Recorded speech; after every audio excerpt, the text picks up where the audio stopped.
Hi everybody, welcome to another episode of Behind the Line with me, Chef Danny Davis. We're down at the beach today to get a workout with personal trainer Black Wolf. He's my personal trainer, he's also Chef Nicole's personal trainer. So she's gonna join us and we're gonna get our asses kicked on the beach.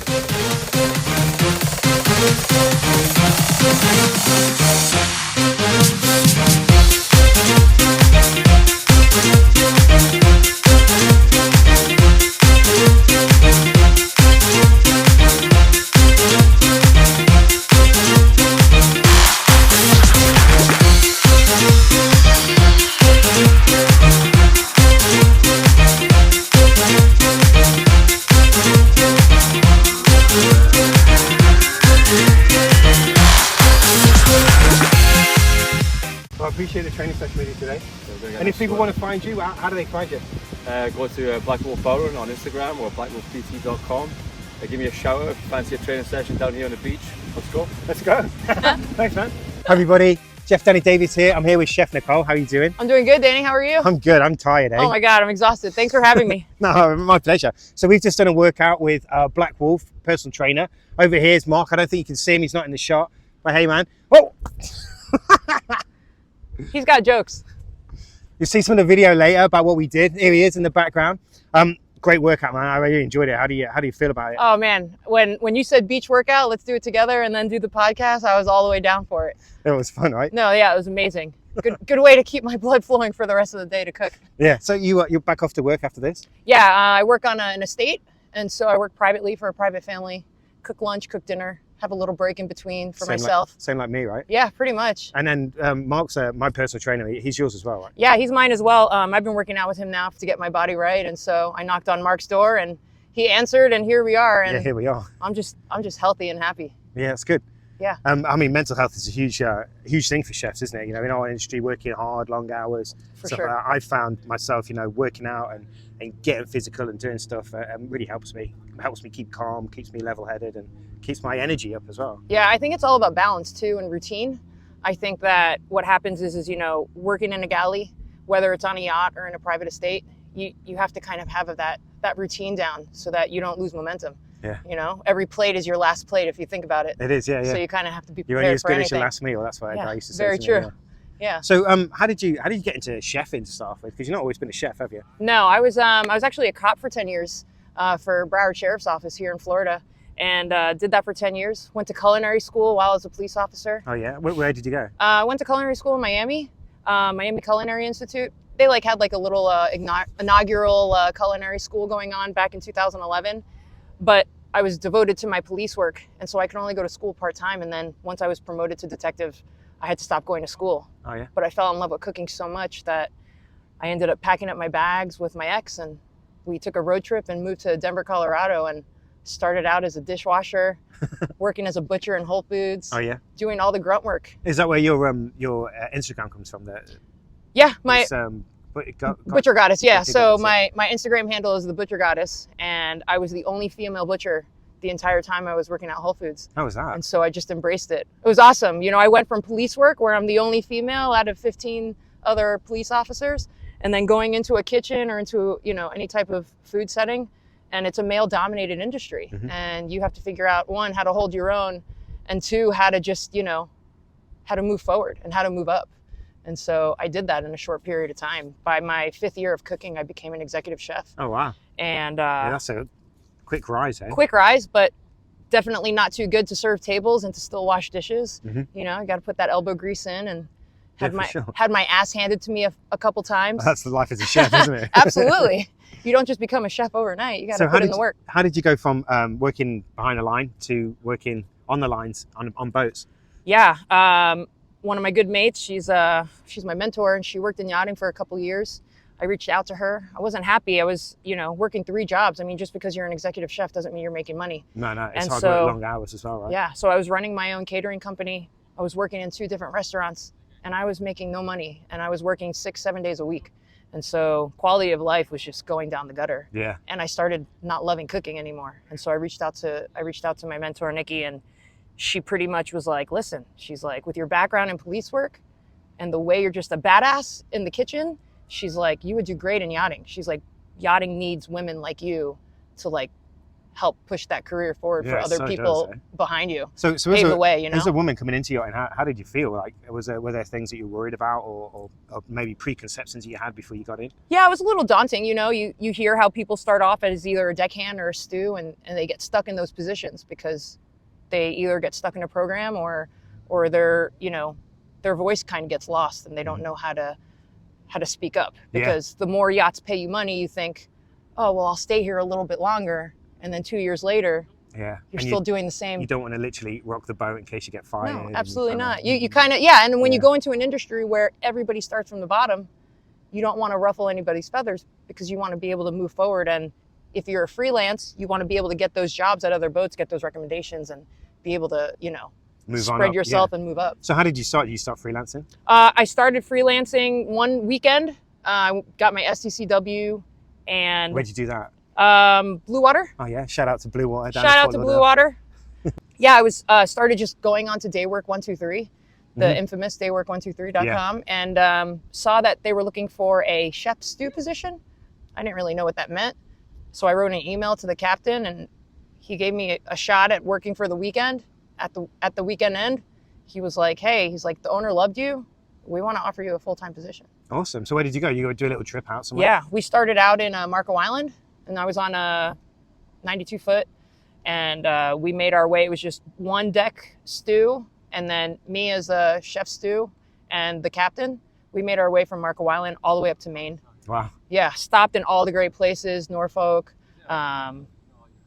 Beaufort.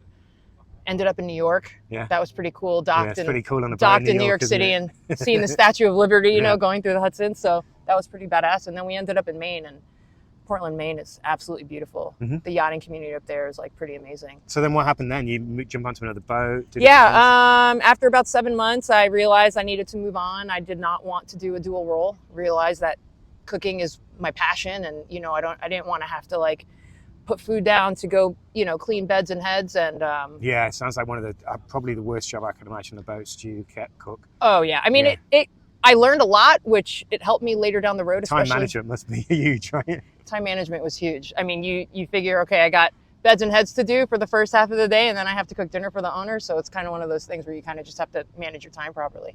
After that, basically realized I need to move on to something bigger and be able to learn. So I actually went on to work for Lindblad, who's the expedition boats for National Geographic. Oh, okay, yeah. And the program itself works very similar to a cruise line, but we had 100 guests.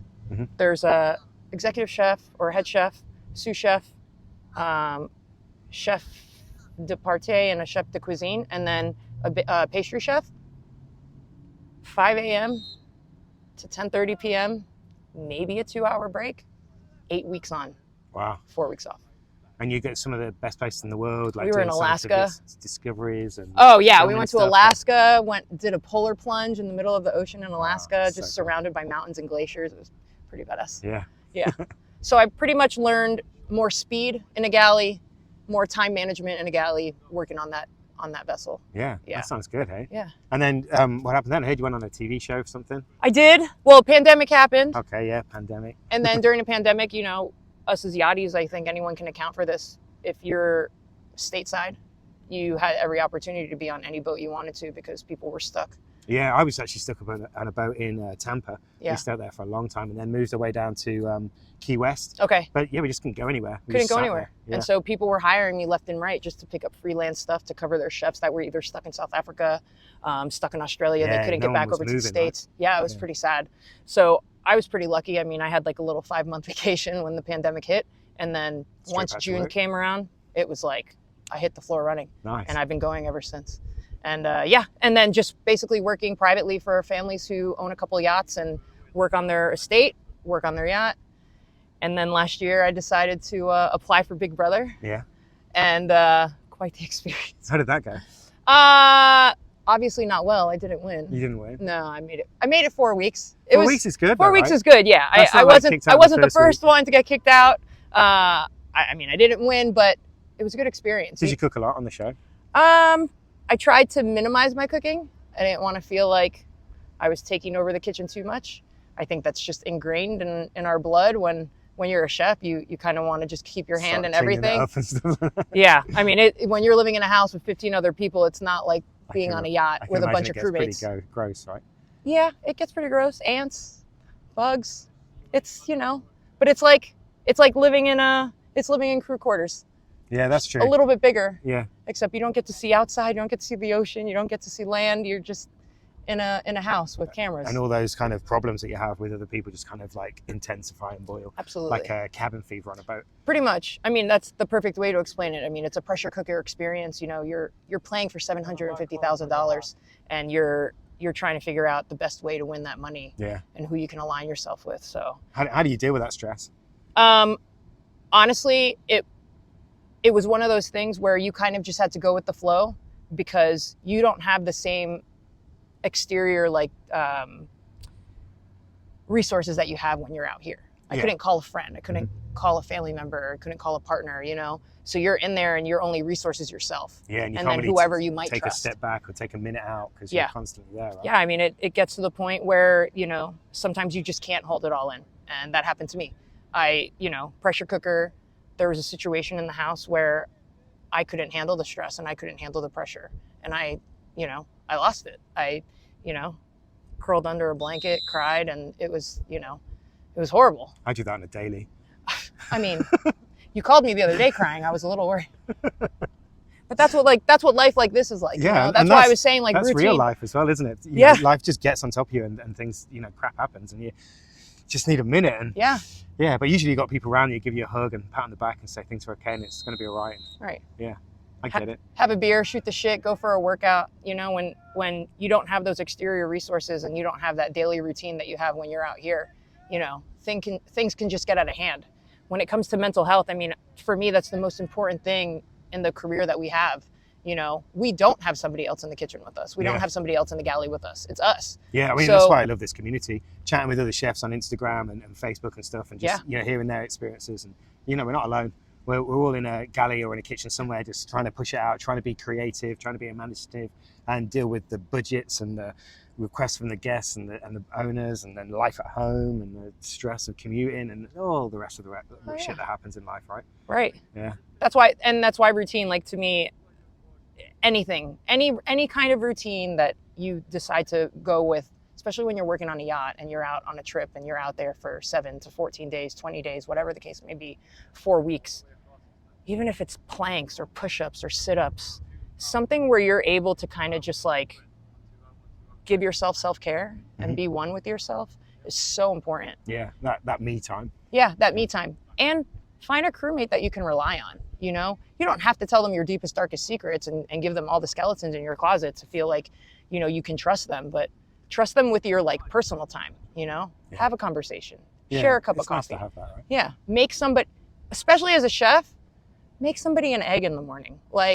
Give a little, a little nudge and just be like, hey, let's start the day off right. I mean, it's one of my favorite parts of working on a yacht. You're the first one up. You're the first one to make coffee. And you just get to go out and look at that sunrise. I think it's the most important thing when you're working on a yacht. I used to love that. Yeah. Especially out in the Bahamas. The ocean's flat, it's like milky and the sun's rising up. And it's beautiful. It's just beautiful. Yeah. No, it's perfect. Yeah. Yeah. So what's next for you? What's on the cards? Oh, let's see. I mean, I'm doing a lot of stuff with charities. One charity in particular, I'm playing in a charity basketball game with other celebrity TV people. Oh, cool. And it's for a Latin American scholarship program. And so I'm flying up to Pittsburgh. It's called La Promesa. And basically we're all just trying to raise money for the scholarship program. So we have that game next week. That's fantastic. If people want to find out about that, how do they do that? They can go onto La Promesa Foundation on Instagram, check them out, or you can go onto my Instagram page, The Butcher Goddess 11, and there's some links on there and stuff in my reels, and you'll be able to find that. Another charity that I'm working really close with is Give Kids the World Village in Kissimmee, Florida, and it's basically a village for kids suffering from critical illnesses, and the village provides families with those children a week stay at their village, and it's like a little mini Disney World resort. They get to go to like Discovery Cove and swim with the dolphins. Lovely. And so last year, as a whole of TV celebrity personalities, or reality TV celebrity personalities. It's called Hearts of Reality. We raised almost $500,000 for the village. Oh, well, fantastic. And so every year around November, they dedicate an entire weekend for people who are huge fans of, you know, certain reality TV shows. And we all go and we meet the fans, we sign autographs.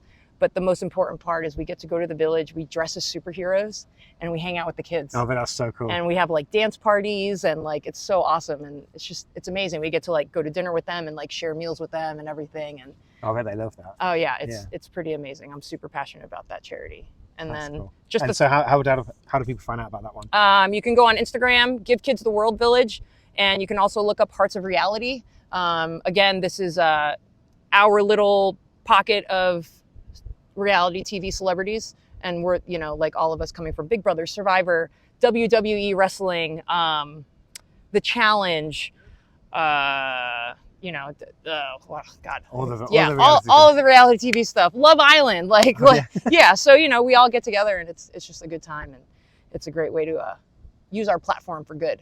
That's cool. Anything else going on? No, I think that like for the most part, I'm just happy to be able to give back. You know, I work for a private client. I work on their estate, and whenever he goes out on his yacht, I go with him. So Bahamas in May, Bermuda in July. Oh, Bermuda. I love Bermuda. Dominican Republic in August. Nice. And then I'm doing my first Burning Man. Oh, cool. Yeah. That'll be awesome. Going to be working on a camp. No, I'm actually going to be working with a camp out there. Shout out to Jerry Manthe from Survivor. She was one of the first original female Survivor contestants, cast members, and she's heading a camp at Burning Man. And so I'm basically going to just be cooking, helping her out, partying with all the crazies, that sounds awesome. And experiencing something completely different than that ocean. So yeah, so that's pretty much what's going on for me. Awesome. Well, it's such a pleasure to meet you. Thank you so hang much, out with Danny. you and do a workout. Let's do it again sometime. Hey, I'm glad I could. I'm glad I could connect you with Mark and make that happen. I love working out with him. He's so good. Yeah, he really he's pushes me, awesome. and I really enjoy it. Yeah. Awesome. Well, great. I can't wait for the next one. Yeah.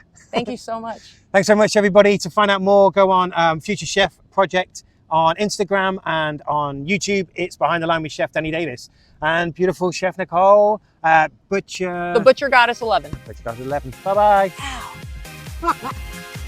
Abuse.